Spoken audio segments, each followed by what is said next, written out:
primero agradecer a Diputación Foral de Álava toda la confianza que ha tenido en el equipo técnico, de la asistencia técnica que hacemos del Observatorio de Residuos. También agradecer a la universidad todo el espacio y el apoyo que ha hecho para realizar esta jornada y que pues está saliendo, yo creo que bastante bien. Quiero también empezar, también recordar que una de las partes que tiene el observatorio era unir conocimiento, también que suena muy bien sobre el papel, ¿no? que es un foro de conocimiento, y remarcar que aquí en el proyecto tenemos 2 miembros de la universidad, que también por eso estamos aquí, y que precisamente en el proyecto de caracterización pues, son una parte fundamental. ¿Vale? Así un poco.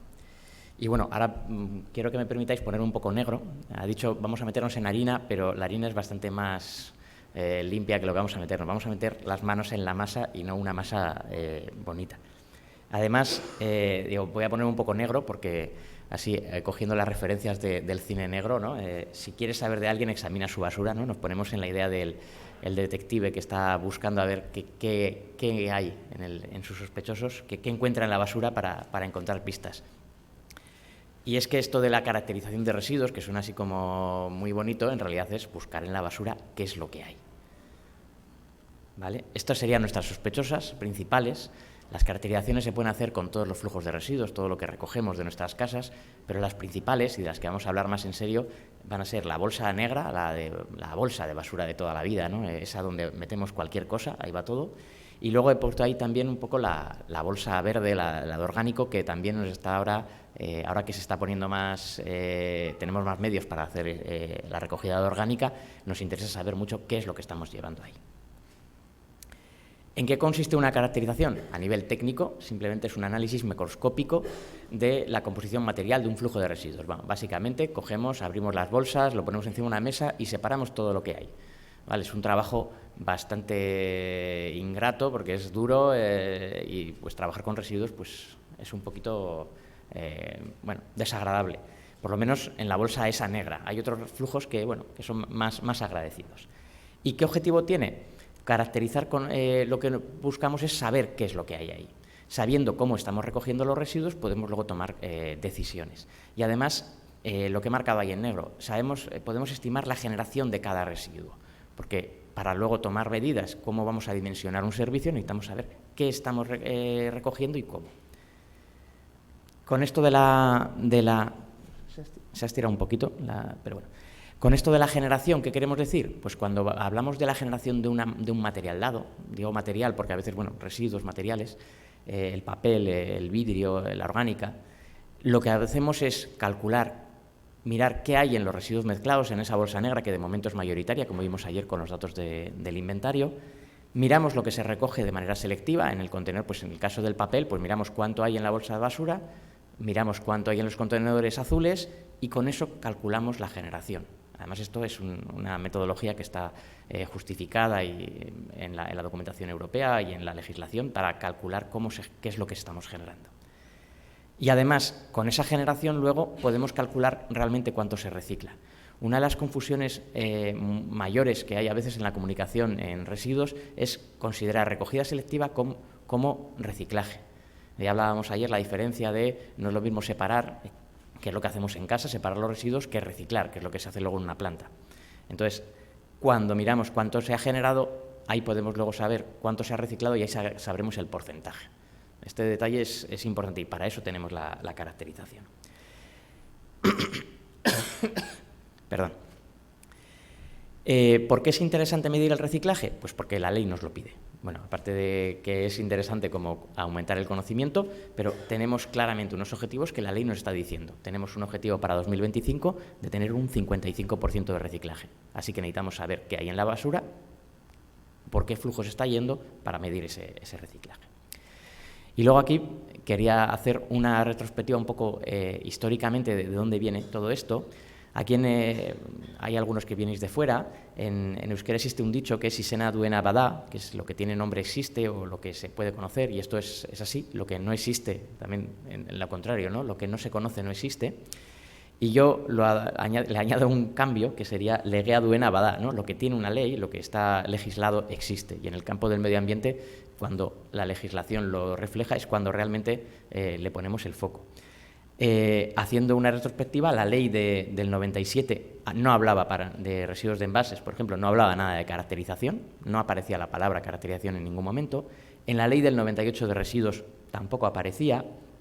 En 2011 ya empieza a aparecer una vez, comentan, pero sobre todo para hablar de residuos peligrosos y por el tema de lo que se lleva a vertederos, pues caracterizarlo para ver qué estamos metiendo en el vertedero, porque en esa época todavía, pues eso, se metía todo, digamos, a granel. Ya en el año 2012 sí que se plantea un proyecto piloto de caracterización, o sea, todavía estamos un poco pues, en los inicios. Pero es que en la ley de 2022 aparece 7 veces y en la ley de envases, en la de residuos de envases, 23 veces se habla de caracterización. O sea, no me voy a meter en las leyes, pero ya el hecho de que aparezca la palabra nos da una idea de la importancia que tiene la caracterización a lo largo del tiempo.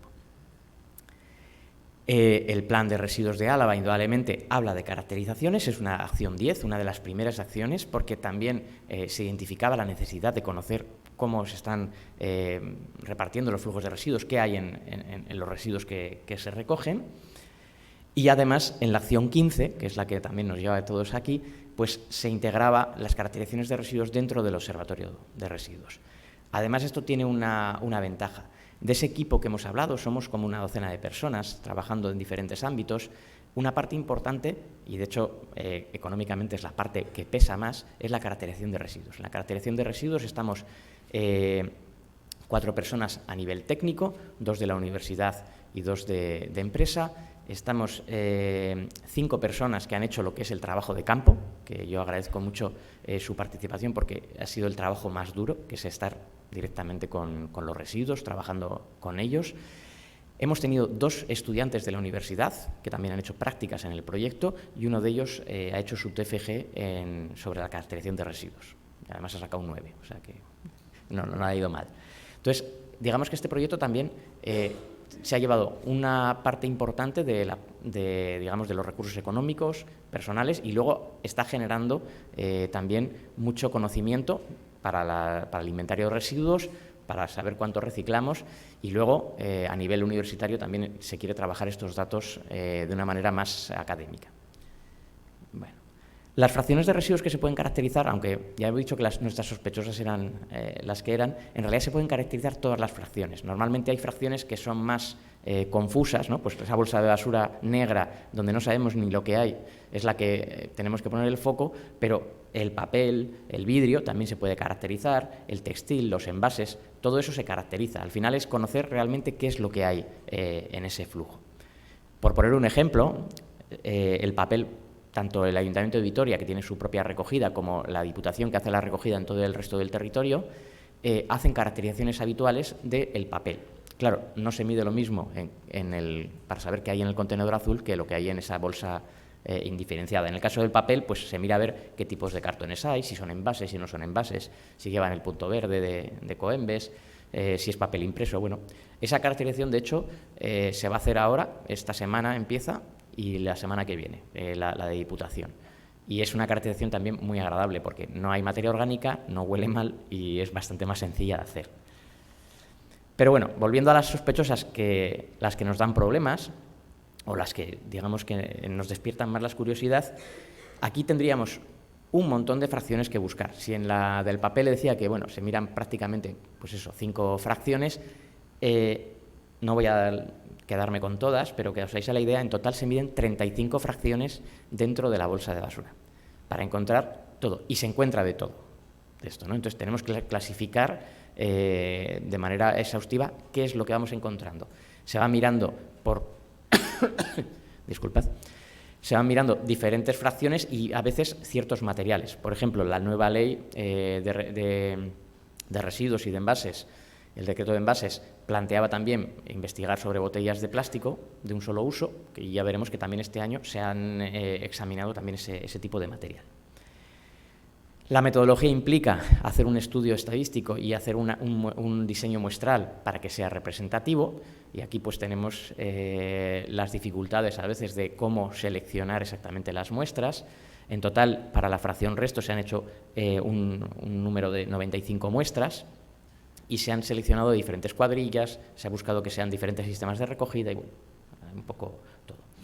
La parte de lo que es más el trabajo de campo se diseña con... Sí, muchas gracias. Se utiliza una mesa elevada donde el equipo se pone alrededor y se colocan un montón de cubos alrededor, pues para esas 35 fracciones de las que os hablaba, donde van a ir separando. O sea, esto es un trabajo de triaje manual, muy artesanal, de que se va haciendo. Por eso también tiene un coste tan alto, porque el coste de personal es alto, son muchos días en la planta de recepción de residuos y el trabajo pues es complicado, digamos. Si todos tenemos dudas de en qué cubo va cada residuo, pues imaginar que aquí tienen que tener claro, una vez lo hemos metido en ese cubo todo junto, luego en qué cubo va para esas fracciones que estamos identificando. Aquí sería una foto también, ¿no? Pues eso, se vaya a un espacio, nos echan ahí pues 250 kilos sería un poco la media. En general hemos hecho un poquito de más porque siempre pues coges una cantidad grande y al final normalmente se hacen entre 250 a 300 kilos y pues en 3 horas o así más o menos, 5 personas, pues ahí poquito a poco pues sacan todo lo que hay. Pues bueno, aquí imagen de fracción resto, bolsas de basura y un poco de todo. Ya os digo que se encuentra de todo. Más imágenes de lo que es los residuos que se llevan. Aquí no sé si se aprecia mucho. Estos son muchas más imágenes de lo que hay. Encontramos a veces materiales de gran tamaño, de pequeño tamaño. En la imagen central se ve, igual no se reconoce mucho, pero eso es lo que sale de la recogida neumática. La recogida neumática, como sabéis, es una recogida que utiliza tubos subterráneos y por succión de aire recogen la basura. Ese proceso hace que las bolsas de basura se abran, todo se homogeneiza y se convierte en una pasta compleja. De hecho, la caracterización de residuos de recogida neumática es la más complicada porque te encuentras con un agregado de materia orgánica y pequeños residuos que nosotros llegamos a tener que hacer un análisis casi microscópico para también un poco identificar qué es lo que hay ahí. Y hay una mezcla ahí, pues eso, un asteborraste, hay una pasta negra que además está degradada con mucha humedad, que es difícil de identificar. Pero bueno, que también pues hay que trabajar con ello. Digamos, resultados así más generales, ¿no? Porque tampoco me voy a poner ahí a hablar en concreto igual de todo exactamente, pero bueno, el 86% de esa bolsa de basura se podría haber valorizado. Entonces eso sería igual lo más importante, que es que solamente el 14% debería estar ahí. Igual esto puede subir hasta un 20%, no sé, pues depende de residuos, igual hay cosas que pueden ser confusas, pero la mayor parte de los residuos no deberían de estar en esa bolsa de basura. Así que si estamos recogiendo el 60% de los residuos en Álava de esta manera, pues lo estamos haciendo, vamos a decir, que un poquito mal. Ese 14% de residuos no valorizables, pues tendríamos ahí pues residuos textiles sanitarios, sería principalmente, pues eso, pañales, compresas, toallitas húmedas, excrementos animales, colillas, bueno, pues es una serie de residuos que efectivamente no tienen una fácil valorización y que además, pues bueno, pues no tienen otros flujos de momento para ir.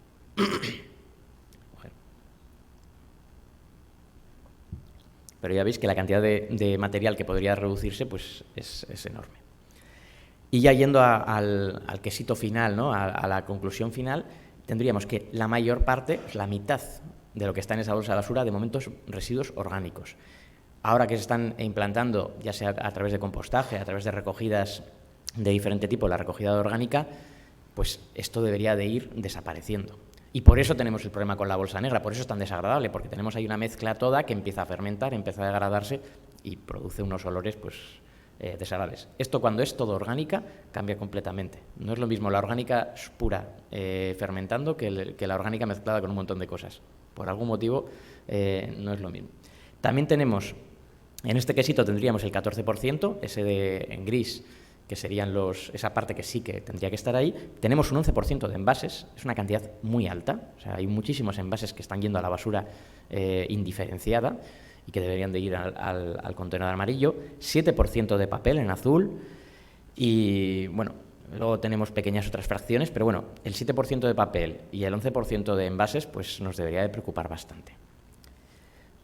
Si vamos a analizando un poquito, aunque estadísticamente, por el número de muestras, todas las cuadrillas no se han muestrado igual, porque hemos hecho un estudio solamente de Álava, en conjunto, y entonces pesa mucho más los datos de Vitoria-Gasteiz, pero hemos hecho un análisis de las muestras que venían de cada cuadrilla y los porcentajes son parecidos. Se parecen más a aquellas cuadrillas que tienen un carácter más urbano, como puede ser Ayala, Vitoria-Gasteiz. Llanada Alavesa también tiene un núcleo de 5.000 habitantes, entonces tienen un parecido mayor, pero al final estamos hablando de unos porcentajes muy parecidos. La mitad de los residuos son orgánicos, tenemos un 11% de envases en todos y un 7-6% de papel. Y en el resto de cuadrillas, que son un poco más rurales, encontramos un poquito menos de fracción orgánica, pero tampoco es una diferencia que nos vaya a cambiar mucho la imagen. Muchas veces se asocia a que a veces hay procesos de reutilización del orgánico mayor en la zona rural, o se utiliza luego para alimentación animal, pero bueno, digamos que tenemos unos porcentajes parecidos. De todos modos, estas muestras, como son pequeñas, por ejemplo, aquí tenemos Montaña Alavesa, que es bastante diferente, pero ahí tenemos un número de muestras muy pequeño, tenemos 4 muestras, entonces tampoco podemos decir que sacar unas conclusiones muy definitivas. Hemos analizado también, en el caso concreto de Vitoria-Gasteiz, la diferencia entre la recogida neumática, esa recogida ahí que tenía esa mezcla de material totalmente desagregado, o sea, agregado, y la recogida por contenedor. No hay unas diferencias muy grandes, sí que hay un pico un poquito más alto de envases ligeros, de envases en la recogida neumática, porque también comparten la recogida de fracción resto y la fracción de envases, comparten el mismo tubo y entonces pensamos que puede haber ahí algo de contaminación, pero no hay unas diferencias importantes. Con el tema de las botellas que adelantaba antes, hemos hecho un análisis, hemos contado todas las botellas, y según la ley es botellas de plástico de un solo uso para bebidas de menos de 3 litros. ¿Vale? Ese es muy largo, pero es exactamente lo que se quiere contabilizar. Y de hecho se han puesto unos objetivos. Si no se recogen para 2027 un número mínimo, el 70%, ahora mismo un poco de memoria, tendrá que instalarse un sistemas de devolución y retorno, ¿no? La máquina que tú puedes meter la botella para que te devuelvan unos céntimos y así captar más botellas. Y nosotros de momento, aunque todavía no hay muchos estudios en este sentido, hemos querido contabilizar cuántas botellas hay en nuestra fracción resto. En total, haciendo la estimación de lo que hemos encontrado, estimando a las 66.000 toneladas de residuos mezclados, que serían la muestra sobre la que estamos actuando, consideraríamos que encontramos 500 toneladas de botellas de plástico, lo que son 10 millones de botellas, que se dice pronto, y serían como 31 botellas por habitante y año, que van a la basura, que no están yendo, aparte de las que puedan encontrarse en la fracción del contenedor amarillo. Así que estamos hablando de un montón de botellas. Si llegamos a recuperar el 70% en 2027 no se pondrá un SDR, pero yo creo que tal y como van las cosas, el SDR lo tenemos garantizado, por lo menos por ley. ¿Vale? Pasamos a la fracción orgánica, que es una fracción que ya se ve un poco diferente. No sé si veis las imágenes respecto a la anterior, es una imagen que cambian los colores. En una parte tenemos una orgánica que tiene muchas bolsas de plástico, en otra tenemos una orgánica que apenas tiene bolsas. Aquí también hay diferencias, pero ya el tratamiento de la orgánica es bastante más agradable. Sigue siendo material en descomposición para cuando llega a planta, para cuando se hace el estudio en campo, pero bueno, es bastante más limpio. Se hace igual un diseño muestral, en este caso han sido 54 las muestras que se han examinado, diferentes cuadrillas, y hemos sacado una media, un quesito, y que este no es representativo, no está bien, pero quería mostrarlo porque es importante. Hemos sacado la media de toda la recogida de orgánica que hay en el territorio y tenemos un 11% de impropios. Estos son materiales que no son orgánicos y que no deberían estar ahí. Hay mucha bolsa de plástico, ya veis ahí también en impropios, pues tendríamos envases ligeros, hay un 4%, la bolsa de plástico es el 3% más o menos y luego hay algunos otros residuos. Esto de los envases pues viene mucho de tengo un envase, no sé, se me pone mal algo y lo tiro a la basura y no lo saco del envase, ¿no? Veo no sé, unas pechugas que se han puesto malas, pues lo tiro con el envase y todo. Pues ahí sobre todo vienen muchas de esas cosas. Y el resto sería orgánica realmente. Pero esta foto realmente no está haciendo un análisis por sistemas, que ahora vamos a ver que cambia mucho. Esto sería como la estadística de si yo me como un pollo y tú no te comes ninguno, los dos nos hemos comido medio pollo. Pues aquí pasa un poco lo mismo. Ese 11% no es real. Y lo que encontramos es que el contenedor y neumática, en este caso la neumática no está controlada, la mayoría de los contenedores sí están controlados el acceso, cambia bastante. En el contenedor tenemos un 5,8, un 6% de impropios, y en la recogida neumática, que en general viene sobre todo de Vitoria-Gasteiz, tenemos un 36%. O sea, el cambio es radical. Pero es que, en realidad, si miramos luego a todo el territorio con el nivel de impropios de cada cuadrilla, encontramos diferencias muy grandes. Tendríamos aquí lo que es la cuadrilla de Vitoria-Gasteiz, que es en el centro, que tiene 2 sistemas de recogida, y la cuadrilla de Llanada, que también tiene 2 sistemas de recogida, por eso tienen 2 números, y el resto tienen un solo número. Ayala, Gorbeialdea y Añana tienen contenedores cerrados, Rioja Alavesa tiene una recogida puerta a puerta, y los impropios que tienen son bastante bajos. Y en los recogidos de Llanada Alavesa y Vitoria, que no tienen control de acceso, ya sea la neumática o el contenedor de neumática en el caso de Llanada, pues el nivel de impropios está por encima del 20%. Y en Vitoria tiene un 5%, nada, un 6% el contenedor cerrado. O sea, el cambio no tiene que ver tanto por el sistema como por si existe control o no de acceso. En esta gráfica se ve claramente. Sistemas con control de acceso, en torno a un 5% de impropios, sistemas sin control, un 29%. Los datos hablan por sí solos. ¿Por qué pasa esto? Bueno, pues en realidad el ciudadano cuando abre con la tarjeta realmente abre el contenedor y puede echar lo que quiera, pero hay más control. Sí que es verdad que estamos poniendo dificultades para evitar que se haga mal, pero también sería la fracción que quisiéramos recuperar más. Entonces también esto tiene debate. Lo dejo ahí abierto. Pero está claro que los sistemas sin control de acceso tienen un porcentaje de impropios muy alto. De hecho, la actual ley de residuos establece que si supera el 20% de impropios no se considera recogida selectiva de orgánica. Se tendría que tratar como si fuese recogida de resto, la bolsa que hemos hablado de antes. Es un resto mucho más limpio, pero bueno, si el resto tenía un 55% de orgánica y este un 71%, pues bueno, lo hemos limpiado un poco, pero no hemos conseguido el objetivo.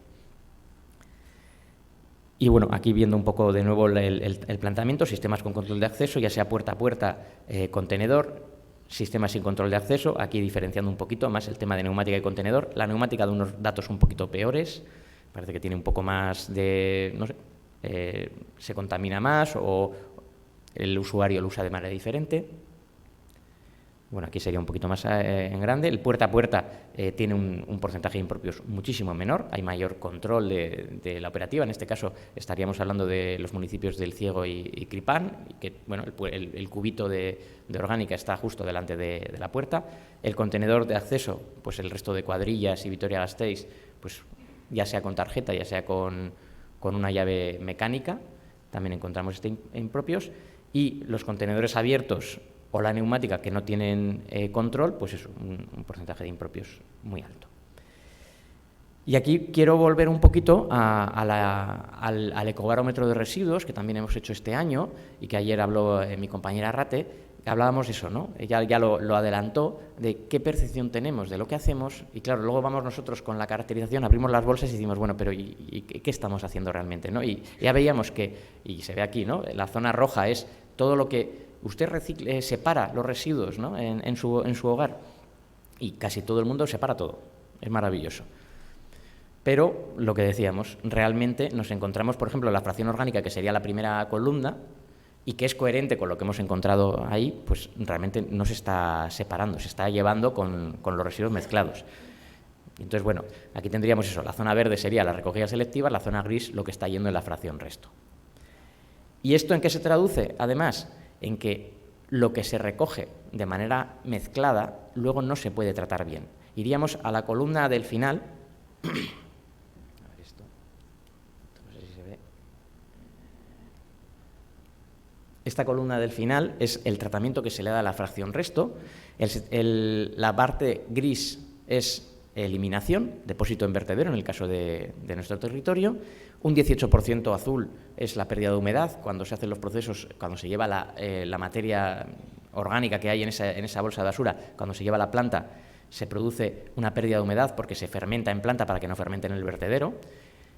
Un 2% se valoriza energéticamente, que son los gases que se sacan y se pueden utilizar para generar electricidad, y un 6% se recicla.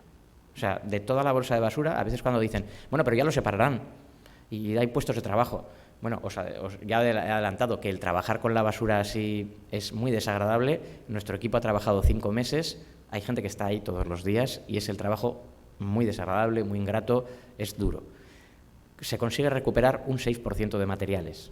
A nivel técnico, el máximo teórico de las plantas donde se hacen este tipo de recuperación es un 12%. Entonces, aunque duplicásemos hasta el máximo teórico, estamos eliminando la mayor parte del residuo. Sin embargo, ya veis, el resto de barras, que tienen casi todo en verde, eso es, ¿qué pasa con los flujos de residuos cuando se están recogiendo de manera selectiva? Entonces, la mayor parte del residuo se recicla. Eso es así. Tendríamos las excepciones, por ejemplo, del aceite vegetal, que sería la segunda, empezando por el final, que como se utiliza para hacer combustibles, eso se considera valorización energética, y el primero del textil, que también tiene una parte importante de reutilización, que sería la parte morada. Vale, pero así un poco para tener el dato general. Y con esto, pues, muchas gracias. No sé si me he corrido mucho, si esto os lo doy bien.